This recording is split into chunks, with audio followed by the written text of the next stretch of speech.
sasabihin ninyo sa inyong mga magulang. Okay? Sister Annabel, bakit? May magulang na nagtanong, bakit po ba kailangan mag-first communion ng anak ko? Pwede naman pag grade 6 na lang. Pwede naman pag mag-asawa na. Oh, sayang. Sayang. Ngayon, anong grade kayo? 4! Grade 4. Ayaw mo bang maging kaibigan si Jesus? Gusto! Pues, kung gusto mo siya, mayroon siyang ibibigay at ito ay ang sakramento ng pakikipag-ugnayan.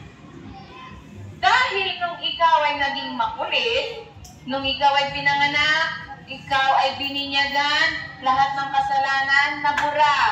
Lumalaki ka na. Nagmumopya, nagmumupit, nakikipag-away, nagsisinungaling, hindi sumusunod sa magulang. Ala, anong nangyayari na dun sa pagiging mabait mo nung ikaw ay nabinyagan, naging anak ng Diyos? Unti-unti? Natatanggal. Very good, anak. Yung pagiging mabait mo nung ikaw ay nabinyagan, ngayon, unti-unti may nadudungis. Mawawala iyan pag ikaw ay nakatanggap ng sakramento na anong gagawin kapag may kasalanan ka? Anong sasabihin doon? Anong sakramento yun? Very good! Sakramento na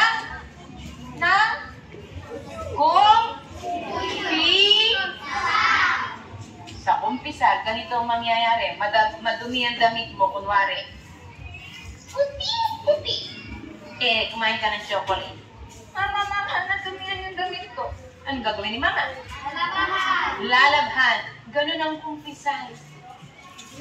Mawawala ang kasalanan natin, buburahin ng Diyos.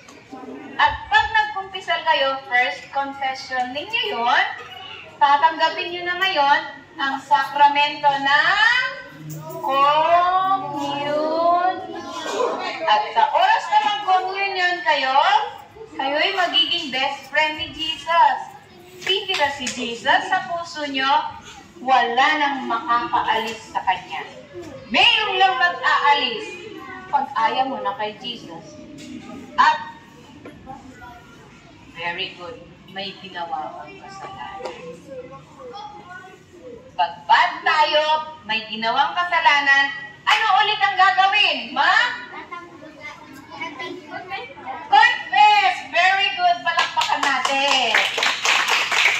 Kada gawa ng kasalanan, magko-confess. Kada madumi yung damit ko, anong gagawin ko? Lalaban. Kada mabaho na ako, madumi na ako, anong gagawin ko? Ganon ang nangyayari pag tayo nagkukumpisal. Ngayon, kailangan nating maging kaibigan si Jesus para maging matatag tayo at malakas at hindi na tayo magkakasala. Kung magkasala, babalik ulit sa magkukumpisal at tatanggapin ito sa sakramento na communion. Kaya importante, kayo'y maghahanda. Gusto niyo ba maging best friend si Jesus? Okay, thank you, Kuya.